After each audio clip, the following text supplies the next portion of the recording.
Hey guys, today we're going to do some 2-point perspective.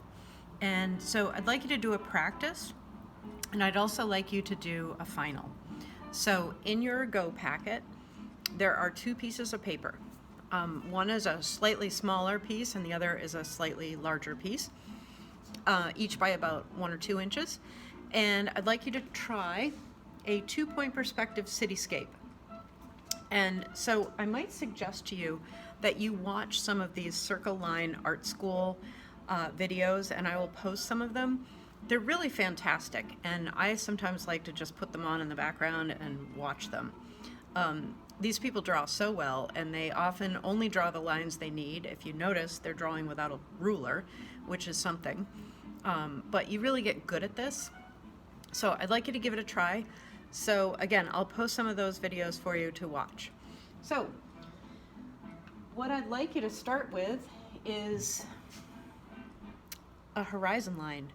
And so I'm going to show you how to do 3 buildings, but I'd like you to ultimately do 5. So we're going to get a new piece of paper here, and I'm going to throw down a horizon line. And if you remember, we had point A and point B last week. We're sort of going to use that again, but I'm not going to label it this time. And what I suggest you do is throw some lines down. I'm going to throw 3 lines down, vertical lines, and they're going to directly intersect with my horizon line. And when I draw my orthogonal lines, I'm going to draw them very light. So do remember that. Draw light till you get it right. So again, horizon line, point A over here, I'm going to the top and the bottom of each one of these pieces, or each one of these lines. Now, one thing that you really get good at, and this is a Circle Line School bit of philosophy, when you line your ruler up to draw the orthogonal lines, say to that line or to that line, do you really want to draw all those lines crisscrossing here? It's just going to get chaotic. So you get really good at only drawing what you need. So for instance, I'm going from point A here, I've got my ruler lined up, and if I know I want my building only about that wide, I'm only going to draw that part of the line. So over here, it doesn't really matter because that's easy to erase. But when you get way over here, it starts to really matter. And when you get way over here, it really matters. So if you're not sure, trust your ruler. And do remember that the left-hand side of your buildings is going to come from the left-hand side vanishing point here, and the right side of your buildings is going to come from that right-hand side. So again, I'm only going to draw what I need here. That one, again, doesn't really matter because it's so close. But this one, do I really want to draw that whole line? No, I'm only going to draw what I need.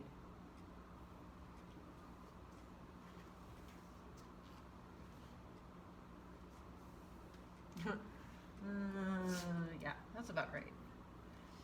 Okay, so I'm going to erase a little bit of this here, just so we've got some equal footing here for these buildings. And so I have these like open-ended things. Well, they look kind of weird, so they need some walls. And don't forget that your walls are going to be just as vertical as that initial corner of the building that you drew. So it's straight up and down corner, straight up and down wall, straight up and down wall, straight up and down wall, straight up and down wall. And what I'm going to suggest you do at this point is bold in the lines you want to keep. So even use your B pencil, your 6B pencil, if you have that kicking around.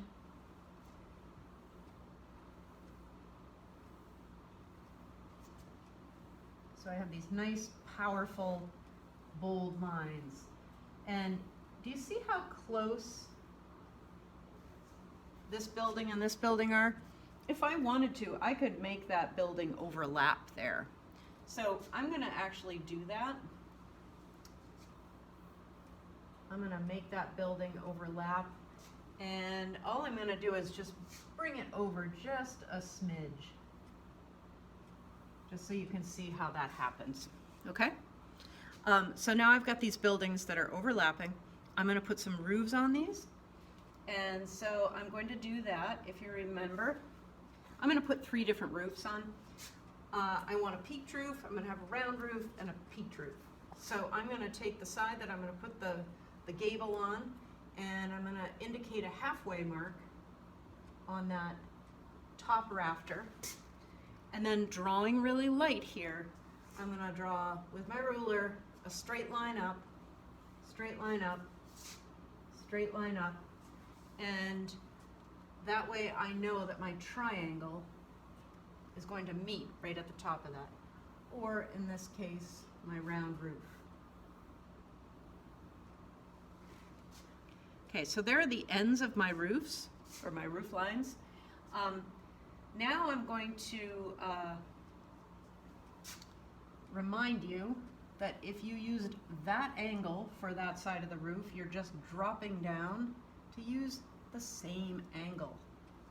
So here's this roof line here. I'm going to mimic that same angle here. Here's this roof line gable end here.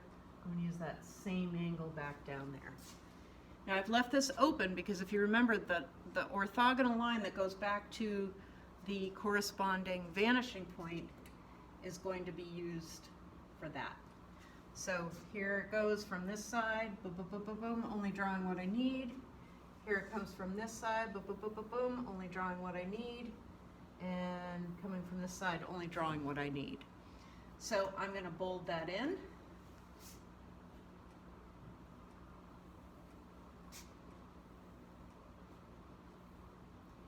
And I'm going to erase anything that I don't need. So don't really need that center line anymore. Don't need that little extra bit. Don't need that extra bit. Don't need that. Okay? So one thing I will tell you is if you are wanting to put windows in here, don't forget that those windows, again, are going to come from the vanishing points that correspond with the side that you're working on.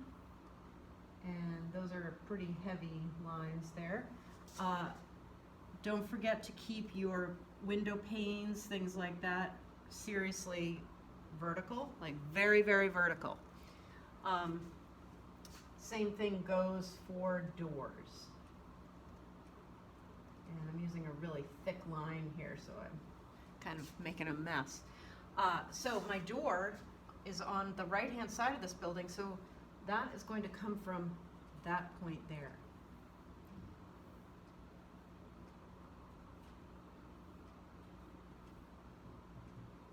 And if I want a door here, it's going to come from that point over here.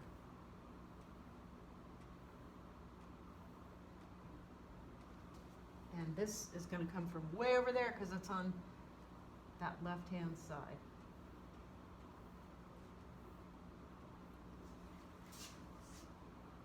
Okay, so you can play around with your own sense of personality if you want. Make this a little bit more fun. I would like you to put a sidewalk in here, so I'm going to come from this side and put that sidewalk in. This is going to join here, so it's coming from this side, boom, boom, and I'm going to make it join in that way. And the same goes from this.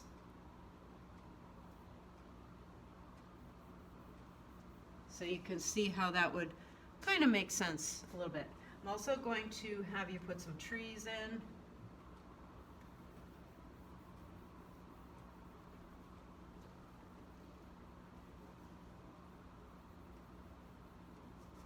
So populate your drawing with something interesting, something that makes it a little bit more personal, makes it a little more fun. I've got the list of things that you need on your drawing. and that will be attached. So here's a really, really rough sketch. So this could be a good practice piece. Your final piece is going to have 5 buildings, more windows, and more trees, etc. So have fun with it and populate it with some interesting things that make it personal. Okay? Have fun.